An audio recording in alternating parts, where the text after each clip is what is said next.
Hello दोस्तों, कैसे हैं आप सब। उम्मीद करते हैं आप सभी अच्छे होंगे। दोस्तों 6 अक्टूबर की कुमार गौरव सर की करंट अफेयर्स की फुल पत्ती वाली क्लास का कम समय में हम लोग रिवीजन करने वाले हैं। तो वीडियो काफ़ी इंपॉर्टेंट होगा, वीडियो को आप पूरा देखिएगा। तो आइए वीडियो को स्टार्ट करते हैं। पहला प्रश्न है, वर्ष 2023 का साहित्य का नोबेल पुरस्कार किसे प्रदान किया जाएगा। जान फासे जी को प्रदान किया जाएगा। ये कहाँ के रहने वाले हैं, ये नॉर्वे के रहने वाले हैं।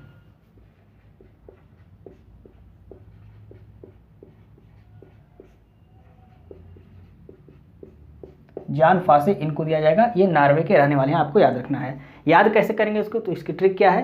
ट्रिक है साहित्य में ना फंसे जान। ये इसकी ट्रिक है। ट्रिक क्या है, साहित्य में ना फंसे जान। ना से क्या हो, साहित्य से आपका साहित्य का नोबेल पुरस्कार हो गया, ना से हो गया नॉर्वे, और फंसे जान से हो गया जान फासे। तो इस तरह से आप इसको याद कर सकते हैं। साहित्य का नोबेल पुरस्कार 2023 किसको दिया जाएगा, जान फासे को दिया जाएगा। ये नॉर्वे के रहने वाले हैं। किस लिए दिया जाएगा, नवाचारी नाटक के लिए इनको यह पुरस्कार दिया जाएगा। इसको भी आपको नोट कर लेना है। स्ट्रैटेजी का प्रश्न देखिए, मेडिसिन का नोबेल पुरस्कार 2023 किसको दिया जाएगा। कैटालिन कोरिको और विस्मैन को दिया जाएगा। इसकी ट्रिक क्या थी, तो भूखा काका मेरी विस्की दवाई में मिलाकर पी गया। ये इसकी ट्रिक थी, हमने आपको बताया है। इसकी शॉर्ट वीडियो भी बनाई गई है, आप वीडियो को देख सकते हैं। दूसरा है, भौतिकी का नोबेल पुरस्कार 2023 किसको दिया गया। पियरे, फेरेंक और एनी, इन 3 लोग को दिया गया। इसकी ट्रिक क्या थी, इसकी ट्रिक थी भांग पीकर फेरे लिए एनी ने प्रकाश के साथ। भांग पीकर फेरे लिए एनी ने प्रकाश के साथ, ये इसकी ट्रिक थी। इस तरह से आप इसको याद कर सकते हैं। आइए तीसरा प्रश्न देखते हैं, रसायन का नोबेल पुरस्कार 2023 किसको दिया गया। ये दिया गया एलेक्सी मौंगी और लुइस ब्रूस, इनको दिया गया। इसकी ट्रिक क्या थी, एलेक्सी 1 टन रसीली मैगी लाई। ये इसकी ट्रिक थी रसायन विज्ञान की। इसको आप इस तरह से याद कर सकते हैं। सबकी शॉर्ट वीडियो बनी हो, आप शॉर्ट वीडियो को भी देख सकते हैं। नेक्स्ट है, 2022 का साहित्य का नोबेल पुरस्कार 2022 में साहित्य का नोबेल पुरस्कार किसको दिया गया था, एनी एनॉक्स को दिया गया था। ये फ्रेंच लेख का है, ये भी आपको याद रखना है। कहाँ की है, इसको आपको याद रखना है। ये फ्रेंच लेखिका हैं, ये कहाँ के हैं, ये नॉर्वे के हैं। तो इसलिए आपको, क्योंकि पिछले वर्ष जो पूछा गया है वो इसी से प्रश्न पूछा गया है, इसलिए आपको यहाँ पर नॉर्वे भी याद रखना है। आइए हम दूसरा प्रश्न देखते हैं। ओकला की स्पीड टेस्ट ग्लोबल इंडेक्स में भारत को कौन सा स्थान मिला है। भारत को 47वां स्थान प्राप्त हुआ है। ओकला किसकी स्पीड टेस्ट करता है, तो इंटरनेट की स्पीड टेस्ट ये करता है। ओकला के द्वारा इसका स्पीड टेस्ट किया जाता है। और इसमें भारत को कौन सा स्थान मिला हुआ है, भारत को 47वां स्थान प्राप्त हुआ है। पहला रैंक किसको प्राप्त हुआ है, यूएई यानी कि संयुक्त अरब अमीरात को पहला रैंक प्राप्त हुआ है। भारत में 5G लॉन्च होने के कारण 3.5 गुना इसकी स्पीड बढ़ गई है। तो भारत में 5G लॉन्च होने की वजह से इसकी स्पीड 3.5 गुना बढ़ गई है, जिसके कारण भारत की रैंक में +72 का सुधार हुआ है। +72 अंक का सुधार हुआ है। और भारत को कौन सा स्थान प्राप्त हो गया है, भारत को 47वां स्थान प्राप्त हो गया। आपको याद रखना है। स्टडी के प्रश्न देखिए, ग्लोबल जेंडर गैप इंडेक्स 2023 में भारत का स्थान कौन सा है, 127वां है। वैश्विक नवाचार सूचकांक 2023 में भारत का स्थान कौन सा है, अभी हाल ही में इंडेक्स जारी हुआ है, इसमें भारत का स्थान 40वां है। आपको कमेंट करके बताना है ग्लोबल फायर पावर इंडेक्स 2023 में भारत का स्थान कौन सा है, आपको कमेंट करके बताना है। इंडेक्स से संबंधित एक पूरी वीडियो जिसमें हमने लगभग 15-16 इंडेक्स हैं जो 2023 में जारी किए गए हैं, उसमें भारत का स्थान क्या है उसके बारे में पूरी जानकारी दी गई है। तो उस वीडियो का लिंक आपको इस वीडियो के डिस्क्रिप्शन में मिल जाएगा, आप वहां से वीडियो को वॉच कर सकते हैं। आइए हम नेक्स्ट प्रश्न को डिस्कस करते हैं। तीसरा प्रश्न है, हाल ही में 19वें एशियाई खेलों में स्क्वैश में किसने स्वर्ण पदक जीता है। दीपिका और हरिंदर पाल ने स्वर्ण पदक जीत लिया है। ये भारतीय खिलाड़ी हैं।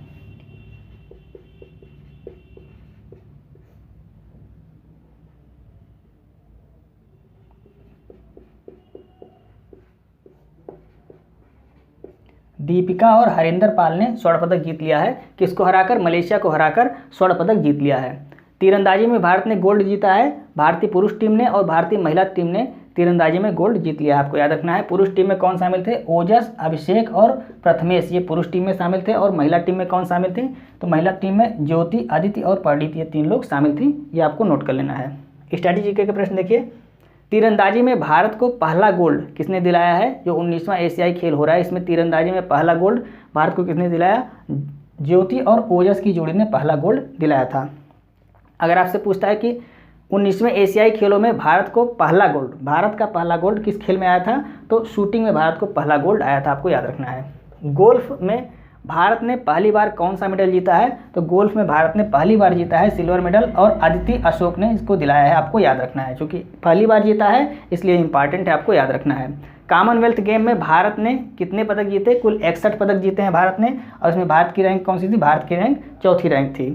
टोक्यो ओलंपिक में भारत ने कितने पदक जीते थे? 7 पदक जीते थे, और इसमें भारत की रैंक क्या थी? 48वीं रैंक थी। भारत ने 41 वर्ष बाद 19वें एशियाई खेलों में कौन से खेल में पदक जीता है? स्वर्ण पदक जीता है। तो घुड़सवारी में स्वर्ण पदक जीता है, आपको याद रखना है। आइए नेक्स्ट प्रश्न देखते हैं। Tata literature life time achievement पुरस्कार 2023 किसे प्रदान किया गया है? CS लक्ष्मी जी को प्रदान किया गया है। CS लक्ष्मी जी को यह पुरस्कार दिया गया है। ये तमिल लेखिका है, यह भी आपको याद रखना है। स्ट्रैटेजी के प्रश्न देखिए। 53वां दादा साहब फाल्के अवार्ड किसको दिया गया? अभी हाल ही में वहीदा रहमान जी को दिया गया है, आपको याद रखना है। शास्त्र रामानुजम अवार्ड 2023 किसको दिया गया है? रुइक सियांग झांग को दिया गया है यह पुरस्कार, आपको याद रखना है। रैमन मैग्सेसे अवार्ड 2023 किस भारतीय को दिया गया है? डॉक्टर रवि कन्नन को दिया गया है। इनके साथ 3 अन्य लोगों को भी दिया गया है। इस बार रैमन मैग्सेसे पुरस्कार 4 लोगों को दिया गया है। गांधी शांति पुरस्कार 2023 किसको दिया गया है? गीता प्रेस गोरखपुर को दिया गया है। यह भी हाल ही में किसी परीक्षा में पूछा गया प्रश्न है, इंपॉर्टेंट है, याद रखना है आपको। तो जो पुरस्कार 2023 में जितने भी पुरस्कार दिए गए उससे संबंधित एक वीडियो हमने अलग से बनाई हुई, जिसमें लगभग 25 से अधिक महत्वपूर्ण पुरस्कार के बारे में आपको जानकारी दी गई है। उस वीडियो का लिंक आपको इस वीडियो के डिस्क्रिप्शन में मिल जाएगा, आप वहाँ से पूरी वीडियो को वॉच कर सकते हैं। आइए हम नेक्स्ट प्रश्न को डिस्कस करते हैं। 5वां प्रश्न है, हाल ही में किस राज्य या केंद्र शासित प्रदेश के लोकप्रिय व्यंजन कलारी को GI टैग दिया गया है? ये जम्मू कश्मीर का लोकप्रिय व्यंजन है।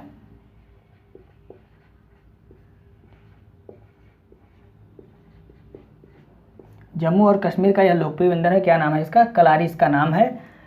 यह जम्मू कश्मीर के उधमपुर जिला का उत्पाद है, आपको याद रखना है। कौन से जिला का उत्पाद है? उधमपुर जिला का उत्पाद है, और यह दूध से बनता है, पनीर की तरह होता है, नरम पनीर की तरह यह जो व्यंजन है ये होता है, आपको याद रखना है, और दूध से इसका निर्माण किया जाता है। स्ट्रैटेजी का प्रश्न देखिए। जम्मू कश्मीर के GI टैग जो अभी हाल ही में दिए गए हैं 2023 में, इसको हम देख लेते हैं।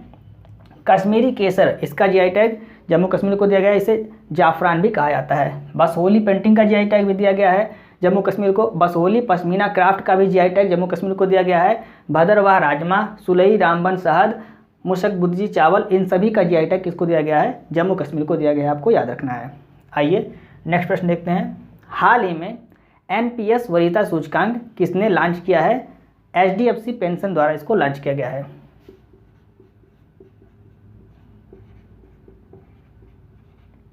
HDFC पेंशन द्वारा NPS वरीयता सूचकांक को जारी किया गया, क्योंकि पहला है इसलिए आपको याद रखना है। NPS का मतलब क्या है? NPS का मतलब होता है नेशनल पेंशन स्कीम, ये इसका फुल फॉर्म होता है। ये 60 वर्ष बाद जब लोग रिटायर होते हैं उनको यही मिलता है NPS। स्ट्रैटेजी के प्रश्न देखिए। ई बैंक गारंटी जारी करने वाला पहली संस्था कौन सी है? तो ई बैंक गारंटी जारी करने वाली पहली संस्था कौन सी है? HDFC बैंक है।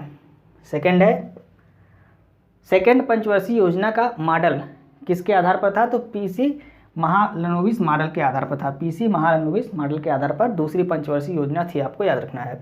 राजा चिलैया समिति का संबंध किससे है? ये कर सुधार से संबंधित है। राजा चिलैया समिति ये कर सुधार से संबंधित है, आपको याद रखना है। आइए नेक्स्ट प्रश्न देखते हैं। 2 दिवसीय न्यू लिटरेचर फेस्टिवल कहाँ प्रारंभ हुआ है? बेंगलुरु कर्नाटक में इसको प्रारंभ किया गया है।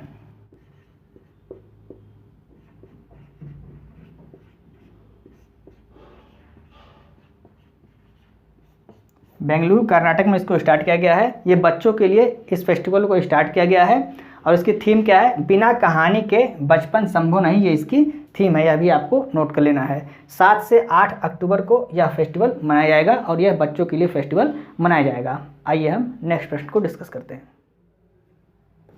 8वां प्रश्न है, हाल ही में तीस्ता नदी में आई अचानक बाढ़ से कहाँ व्यापक नुकसान हुआ है? सिक्किम में व्यापक नुकसान हुआ है। सिक्किम में काफ़ी नुकसान हुआ है। बादल फटने के कारण लोहनल झील में पानी ज़्यादा हो गया। लोहनल झील में बादल फट गया तो पानी वहाँ पे ज़्यादा हो गया, और इस झील से पानी निकलकर कहाँ पर आ गया? तीस्ता नदी में आ गया, और तीस्ता नदी के जलस्तर में अचानक से वृद्धि हो गई, जिसके कारण सिक्किम में बाढ़ आ गई। सिक्किम में बाढ़ आ गई तो यहाँ पर काफ़ी सारा नुकसान भी हुआ है, इसमें काफ़ी लोग बह भी गए हैं।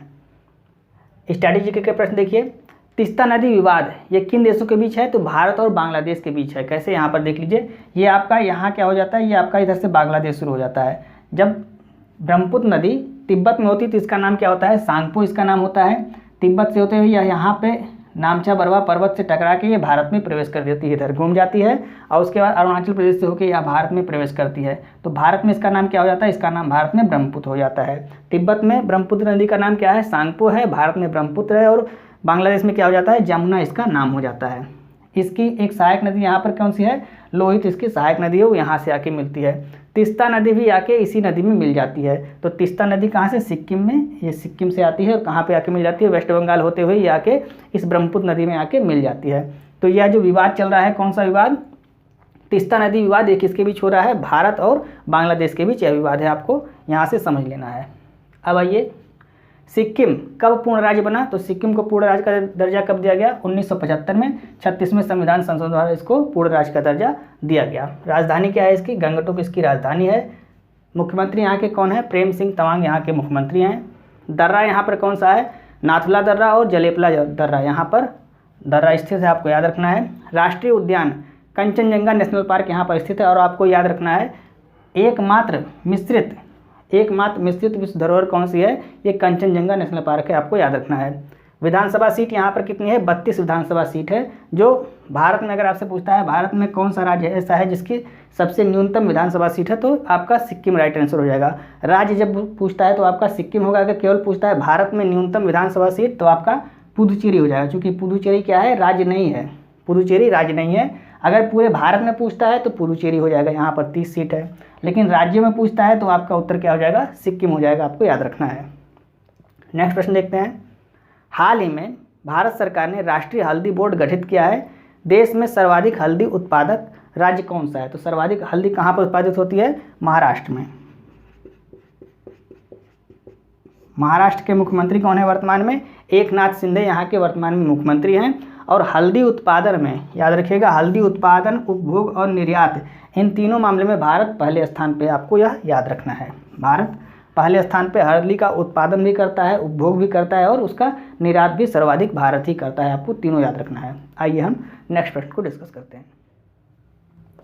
10वां प्रश्न है, हाल ही में सरकारी नौकरियों में महिलाओं के लिए 35% आरक्षण किसने प्रारंभ किया है? मध्य प्रदेश द्वारा इसको प्रारंभ किया गया है। वन विभाग को छोड़कर शेष सभी विभागों में महिलाओं के लिए 35% आरक्षण का प्रावधान किसके द्वारा किया गया है? मध्य प्रदेश के द्वारा इसको किया गया है, आपको याद रखना है। स्ट्रैटेजी के प्रश्न देखिए। स्थानीय निकाय का मतलब जैसे पंचायती राज का चुनाव होता है या प्रधान का चुनाव होता है, इन सभी में महिलाओं के लिए 50% आरक्षण का प्रावधान किसने किया है? कौन से राज्य ने? तो मध्य प्रदेश ने इसमें 50% का प्रावधान किया है महिलाओं के लिए, आपको याद रखना है। PESA पैसा एक्ट लागू करने वाला राज्य कौन सा है? यह भी मध्य प्रदेश है। दिसंबर 2022 में इसको लागू किया गया था। किस अधिनियम से? 1996 के अधिनियम से इसको लागू किया गया था। और किस समिति की सिफारिश पर? तो दिलीप भूरिया समिति की सिफारिश पर इसको लागू किया गया था। नेक्स्ट है महिला आरक्षण बिल। महिला आरक्षण बिल, इसका नाम क्या है? इसका नाम है नारी शक्ति वंदन अधिनियम। इसको संसद के लोकसभा, राज्यसभा और राष्ट्रपति की इस पर दस्तखत हो गई है, यानी कि यह क्या बन गया है? 106वां संविधान संशोधन बन गया है। नाम क्या है इसका?